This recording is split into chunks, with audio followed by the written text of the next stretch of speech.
یونان سے آنے والے نے کیا پوچھا؟ روم سے آنے والے نے کیا پوچھا؟ چین سے آنے والے نے کیا پوچھا؟ ہندوستان اور سندھ سے آنے والے نے کیا پوچھا؟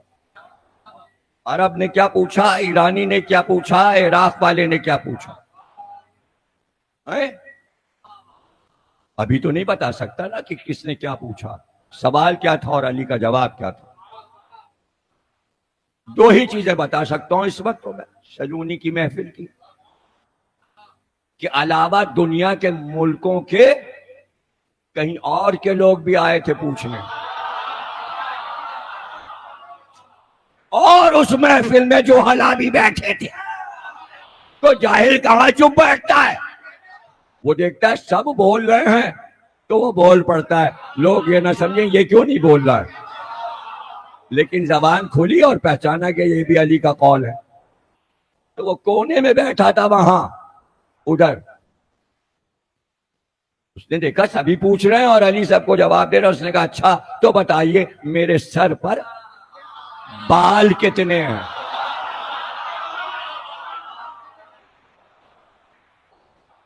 میرے سر پر بال کتنے ہیں؟ ایک سوال ہوا تھا آسمان پہ ستارے کتنے ہیں؟ تیرے گھر میں بھیڑ پلی ہے؟ ایک مٹھی مار جتنی مٹھی پھیلا سکتا ہے اور بھیڑ کے بال نوچ لے، توڑ لے بڑے بڑے بال، اور اس کے بعد گننے بیٹھ جا، جتنے تیرے مٹھی میں وہ بال بھیڑ کے آئے اتنی ستارے ہیں۔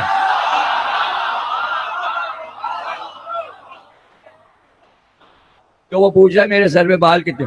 ہو سکتا ہے کہ سارے بال گر گئے ہوں، ضروری ہے کہ بہت افریقن والے بال ہوں گے، گنجان بال ہوں گے، ایک ہے گنجان ایک ہے گنجا، برا نہ مانے، نہ گنجان والا نہ گنجا، یہ تقریر ہے، یہ خطابت ہے، اس میں کوئی اپنے اوپر نہیں دل پہ لیتا باتیں، بہت سے لوگ دل پہ لے جاتے، نیپال دل پہ لیے لیتے، مرے چلے جا رہے ہیں، پورا نیپال ان کے اوپر، یعنی ان کی پال پڑ گئی اور نئے اوپر۔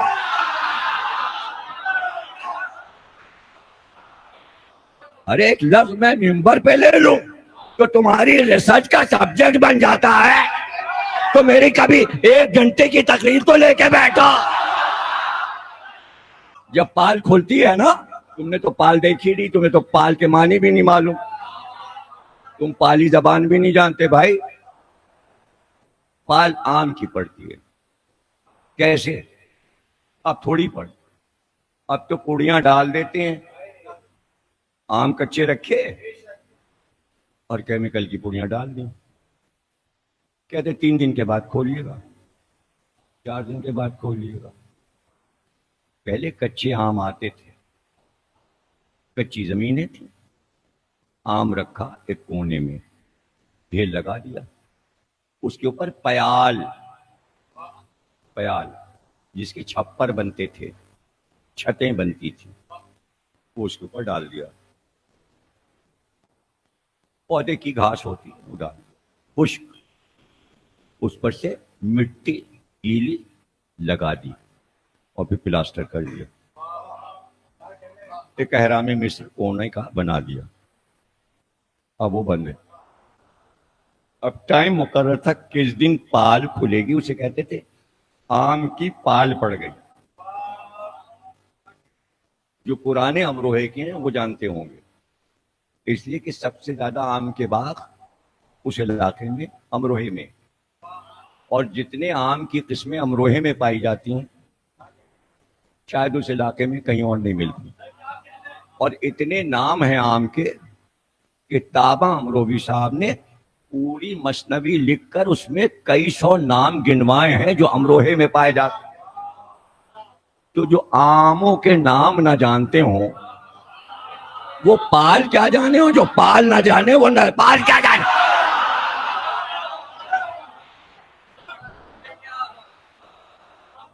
ہوش اڑ جائیں جب آپ کو نظم پڑھیں کہ کتنے آموں کی قسمیں کتنی ہیں اور وہ نام کیوں رکھے گئے۔ کس وجہ سے رکھے گئے. پھر وہ ٹائم مقرر ہے اور پھر وہ پال کھل جاتی ہے اور آم پک چکے ہوتے ہیں. اسے کہتے پال. آم کی پال پڑتی. اب پال کے کتنے معنی؟ پال، لال پال، چڑیا پال، کوا پال، مرغی پال. پال لے، ارے اولاد پال اپنی. مگر جابر بن عبداللہ انصاری نے کہا کہ ولایت علی پہ اپنی اولاد پال. تو بھائی آپ علم کو اتنا محدود کیوں کر رہے ہیں؟ چھوٹا سا کیوں سمجھ رہے ہیں؟ اور یہ یاد رکھیے جتنا آپ نے سمجھا آپ اتنا ہی تو سمجھ رہے ہیں نا.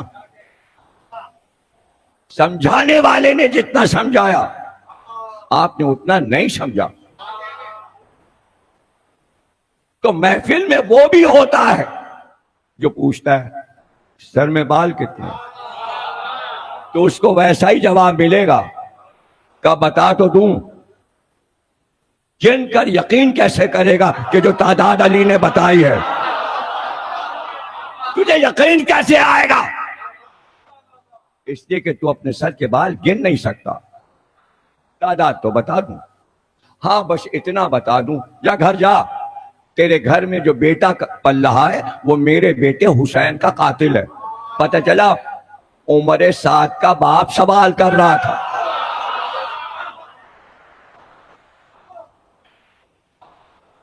وہ بھی بیٹھا ہے اور علی نے بتا دیا. جہاں وہ بیٹھا تھا جو سر کے بال پوچھ رہا تھا، وہاں ایک اور آگے بیٹھا تھا. ہوگا کوئی آپ جیسا، بس آپ کی جیسی شکل، خوبصورت سا جوان بیٹھا تھا. اور ایک بار جناب اب کیسے بتاؤں، وہ اٹھا،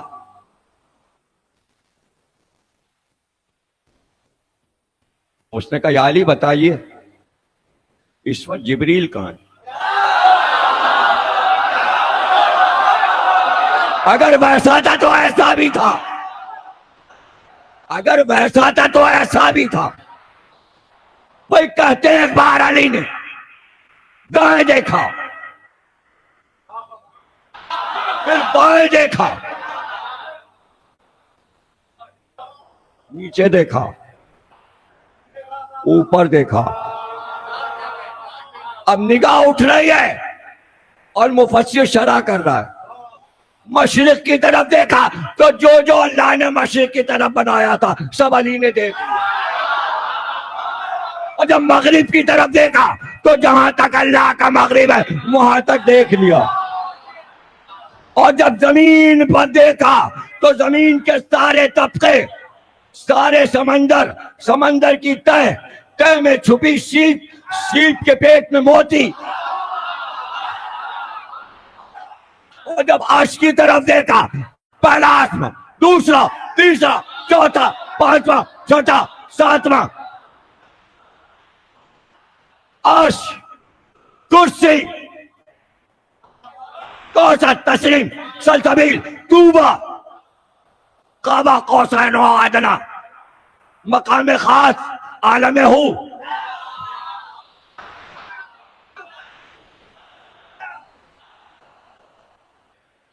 کا دیکھ لیا، نہ ادھر جبریل نہ ادھر جبریل، نہ زمین کے طبقوں میں نہ آسمان کی بلندیوں پہ.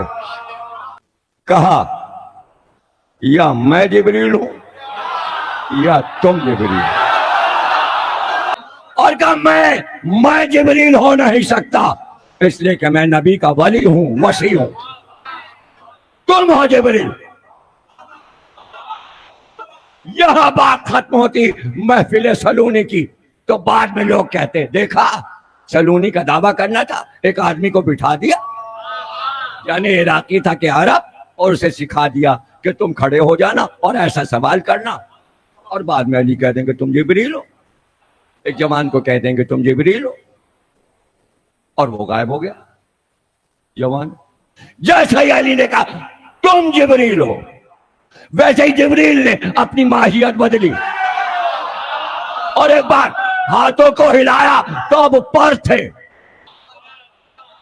اب پر تھے، اور یہ کہتے ہوئے پرواز کی کہ جہاں چاہے اللہ اپنا علم رکھ دے۔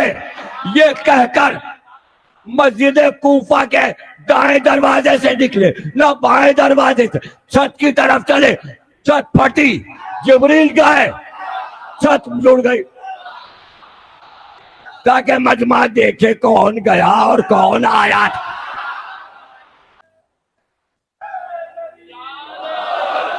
یہ چلی آ رہی،